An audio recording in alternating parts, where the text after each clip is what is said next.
وجود بھی میرے نبی انتظار کر رہے ہیں، وعدے کی پاسداری فرمائی۔ اور پھر میرے نبی آقا دو جہاں نے کوئی برا نہیں کہا، اس کو کوئی اور بات نہیں کی، صرف اتنا کہا اے عبداللہ تیرے انتظار نے مجھے مشقت میں ڈال دیا ہے، تیرے انتظار نے مجھے مشقت میں ڈال دیا ہے۔ تیری سیرت تیری صورت زمانے سے نرالی ہے،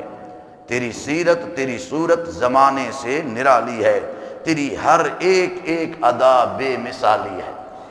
تیری ہر ایک ایک ادا واہ واہ۔ 7 ہجری کو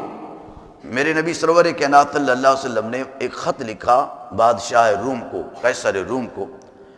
تو اس وقت چونکہ اسلام کی دعوت دی ہے تو ابو سفیان حضور کا کٹر دشمن تھا اس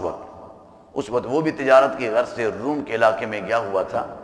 تو اس نے ان کو تصدیق کرنے کے لیے بلایا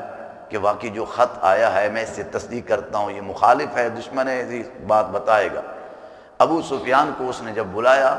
بادشاہ روم نے اپنے دربار کے اندر، کہنے لگا کہ بتاؤ کہ اس نبی کی کیا خوبیاں ہیں جس نے نبوت کا دعویٰ کیا ہوا ہے اور وہ مجھے دعوت اسلام دیتا ہے، بتاؤ کہ اس کی خوبیاں کیا ہیں، اس کی تعلیمات کیا ہیں۔ سبحان اللہ، اس وقت حضرت ابو سفیان بول اٹھے، کہنے لگے وہ پیارے محمد صلی اللہ علیہ وسلم اپنے عہد کی پاسداری کرتے ہیں، امانت کی پاسداری کرتے ہیں اور عفت اور پاک دامنی کا بھی اظہار کرتے ہیں۔ تو اس وقت وہ بادشاہ ہرکل بول اٹھا، اور یہی تو ایک سچے نبی کی پہچان ہے جو اپنے وعدوں کی پاسداری کرتے ہیں۔ اللہ، مدینہ پاک کے باہر ایک قافلہ ٹھہرا ہوا تھا، قافلہ۔ تو میرے نبی سرور کائنات صلی اللہ علیہ وسلم کا گزر اس جگہ سے جب ہوا تو میرے آقا دو جہاں نے دیکھا کہ ایک سونا اونٹ ہے، میرے نبی کو پسند آ گیا، خوبصورت تھا۔ تو میرے نبی آقا دو جہاں کی جیب کے اندر چونکہ اس وقت رقم نہیں تھی، آپ تو خریداری کے نظریے سے آئے نہیں تھے، ویسے گزر تھا تو قافلہ مدینہ کے باہر ٹھہرا ہوا تھا۔ تو میرے نبی کو اونٹ جب پسند آیا، قافلے والوں کو کہا کہ یہ اونٹ مجھے بیچ دو اور میں گھر جا کر تمہیں کسی کو بھیجوں گا تو اس کی قیمت ادا کر دے گا۔ تو انہوں نے حضور علیہ الصلوۃ والسلام کو بغیر جان پہچان کے مہار پکڑا دی۔ جب مہار پکڑا دی اور وہ دیکھتے رہے کہ حضور علیہ الصلوۃ والسلام کی اداؤں کو، اور میرے آقا دو جہاں معاملہ طے ہو گیا، اونٹ کی مہار پکڑ کر جب آپ تشریف لے گئے، بعد کے اندر کہنے لگے گھنٹے کے بعد، یار اس کا نام بھی ہم نے نہیں پوچھا۔ اس دوسرے نے کہا کہ یار نام کا تو موقع ہی نہ ملا، تو میں تو ان کے چہرے کی نورانیت ہی دیکھتا رہا۔ تیسرے نے کہا تو یار میں تو ان کی اداؤں کو دیکھتا رہا، وہ کیسے مسکراتے تھے، ان کی آنکھیں کیسی تھیں، ان کی زلفیں کیسی تھیں، بڑے حسین تھے، بڑے خوبصورت تھے، ان کی ایک ایک ادا نرالی تھی۔ اب پتہ نہیں کہ بھی وہ ہمیں قیمت بھیجتا بھی ہے، کہیں ہم سے دھوکہ تو نہیں ہو گیا، کہیں وعدہ خلافی تو نہیں ہو جائے گی۔ یہ گفتگو آپس میں قافلے والے تجار کر رہے تھے۔ ایک بڑھیا خاتون وہ بھی قافلے کے اندر یہ گفتگو سن رہی تھی، اس نے پردے ہٹایا اور کہنے لگے قافلے والوں گھبراؤ نہیں، تم جو گفتگو کر رہے ہو اور وہم کر رہے ہو یہ بات سب کچھ غلط ہے، وہ پیارے محمد سچے ہیں اور یقیناً وہ تمہارے پاس قیمت آئے گی۔ میں نے کہا تو کیسے کہہ سکتی ہے؟ اس نے کہا کہ میں پردے کے پیچھے سے دیکھ رہی تھی، اس کا چہرہ میں نے دیکھا اور دیکھ کر اس وقت پہچان گئی یہ سچے کا چہرہ ہے، اتنی نورانی چہرہ۔ بس ایسے ہوا، میرے نبی نے خلاف ورزی وعدے کی نہیں فرمائی، وعدے کو نبھایا، اور تھوڑی دیر ہی گزری تھی تو ایک حضور کا خادم اس قافلے والوں کے پاس پہنچا اور کہنے لگا کہ یہ رقم اونٹ کی بھی ہے، میرے نبی نے تمہارے لیے کھانا بھی بھجوایا ہے۔ واہ واہ، سبحان اللہ۔ میرے آقا دو جہاں سرور کائنات صلی اللہ علیہ وسلم نے فرمایا میں 3 آدمیوں کا قیامت کے دن مخالف ہوں گا۔ ایک وہ آدمی جو کسی کو آزاد کو بیچ کر اس کی قیمت کھائے، ہم لوگ آزاد ہیں، پہلے زمانے میں غلامیت کا دور تھا وہ ختم ہو گیا، کسی آزاد کو بیچ کر قیمت کھائے اس کا بھی قیامت کے دن میں مخالفت کروں گا۔ اور دوسرا وہ آدمی جو محنت طے کرے اور اس نے مزدور سے محنت کروائی اور طے شدہ محنت نہیں دی، کھا گیا۔ آج کل ہم سب کچھ کر جاتے ہیں، مزدور بیچارے خون کے آنسو روتا ہے، کیا کر لے گا؟ میرے نبی نے فرمایا قیامت کے دن میں مزدور کا ساتھ دوں گا، اور اس آدمی کی مخالفت کروں گا۔ اور تیسرا وہ شخص میرے نبی نے فرمایا جو وعدہ کر کے وعدہ شکنی کرتا ہے، وعدہ خلاف کرتا ہے، میں قیامت کے دن اس کے بھی مخالف ہوں گا۔ میرے نبی سرور کائنات صلی اللہ علیہ وسلم نے فرمایا جب قیامت کا دن ہوگا، جو عہد شکن ہے، وعدہ خلاف ورزی کرنے والا ہے، اس کے پاس ایک جھنڈا ہوگا، اس کے سر پر پوری دنیا ساری مخلوق دیکھ لے گی، اس کی ایک پہچان ہوگی، یہ وعدہ شکنی کرنے والا ہے۔ اور ایک اور جگہ پر میرے نبی سرور کائنات صلی اللہ علیہ وسلم نے فرمایا جو قومیں وعدہ شکنی کرتی ہیں اللہ ان کے اوپر دشمن مسلط کر دیتا ہے۔ کون؟ اللہ تعالیٰ اس کے اوپر دشمن مسلط کر دیتا ہے، وہ جتنا بھی کوشش کریں وہ ہر صورت کے اندر مرغوب رہتی ہے۔ حضرت سیدنا ابو رافع سب کو رضی اللہ تعالیٰ عنہ قبول اسلام سے پہلے آپ قریش مکہ کے سفیر بن کر حضور کی بارگاہ کے اندر آئے اور حضور کے چہرے کو دیکھا، حضور کی اداؤں کو دیکھا، حضور کی نظافت کو دیکھا، دل میں اسلام کی محبت ہوئی، کلمہ پڑھ لیا۔ اب سفیر ان کا ہے، انہوں کفار مکہ نے بھیجا، قریش مکہ نے سفیر بنا کر، اپنا بندہ ہے، وہ سفیر بن کر حضور کی بارگاہ میں بیٹھا ہے، لیکن دل دے بیٹھا ہے، کلمہ پڑھ لیا، عرض کرنے لگا یا رسول اللہ صلی اللہ علیہ وسلم میں اب ادھر ہی رہوں گا۔ میرے نبی سرور نے فرمایا نہیں، اب دیکھیں مسلمان ہو گیا، کلمہ پڑھ لیا، کیونکہ ہمارے اور ان کے درمیان ایک عہد اور ایک عہد و پیمان ہے، ایک معاہدہ ہے کہ ہم کسی کے سفیر کو اپنے پاس، بولیے سفیر کو قتل بھی نہیں کریں گے، اپنے پاس بھی۔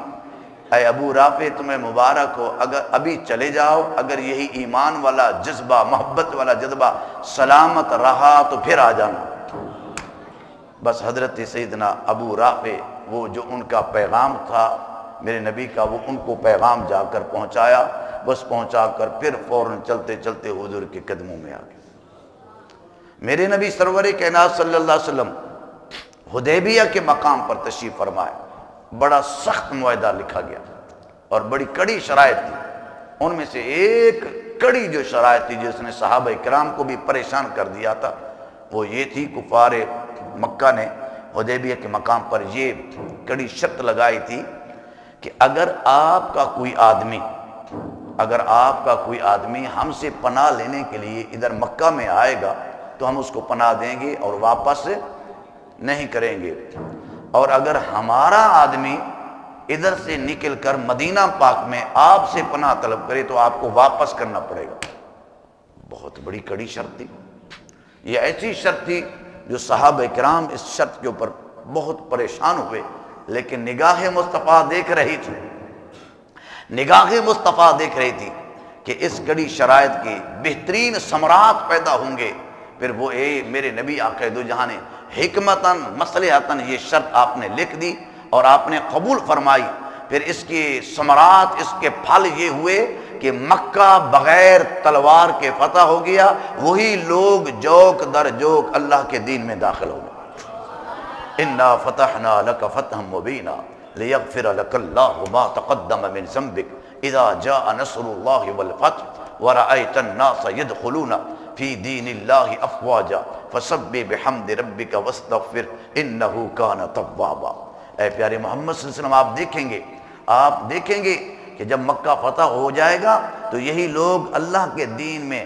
جوک در جوک اللہ کے دین میں داخل ہوں گے، اور وہی کفار مکہ، وہی مشرکین مکہ جب مکہ فتح ہونے والا تھا تو وہ سارے کے سارے چل کر میرے نبی کی خدمت کے اندر آئے اور سارے کے سارے مسلمان ہو گئے۔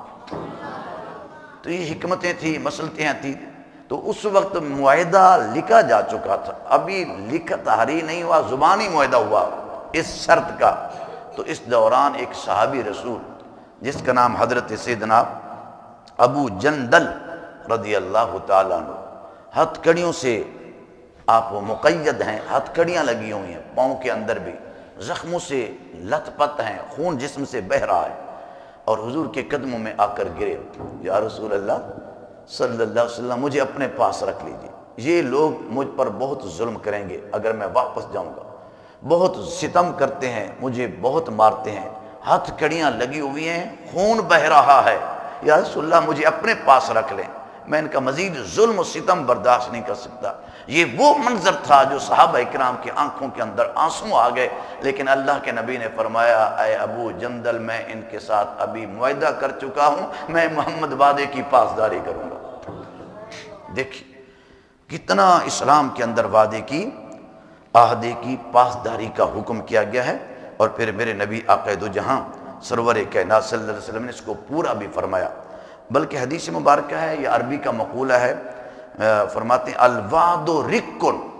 وعدہ ایک غلامی ہے، وعدہ ایک، بولیے کیا ہے، ایک غلامی ہے۔ جس طرح غلام کو ہر کام کرنا ضروری ہوتا ہے، اس طریقے سے جب آپ نے جس طرح کا وعدہ کر لیا اچھا وعدہ، تو اس کو پورا کرنا بھی لازمی اور ضروری ہے۔ اللہ کے حضور دعا ہے اللہ تعالی ہم سب کو عمل کی توفیق نصیب فرمائے اور وعدے کی پاسداری کرنے کی توفیق نصیب فرمائے۔ قرآن کی جو آیات مبارکہ پڑھی ہیں اس کے اندر بھی اللہ نے یہی فرمایا ان اللہ لا یخلف المیعاد، بے شک اللہ تعالیٰ وعدے کے خلاف نہیں کرتا۔ ایک اور آیت مبارکہ ہے، اللہ تعالیٰ نے فرمایا الذین یوفون بعہد اللہ، وہ میرے پیارے بندے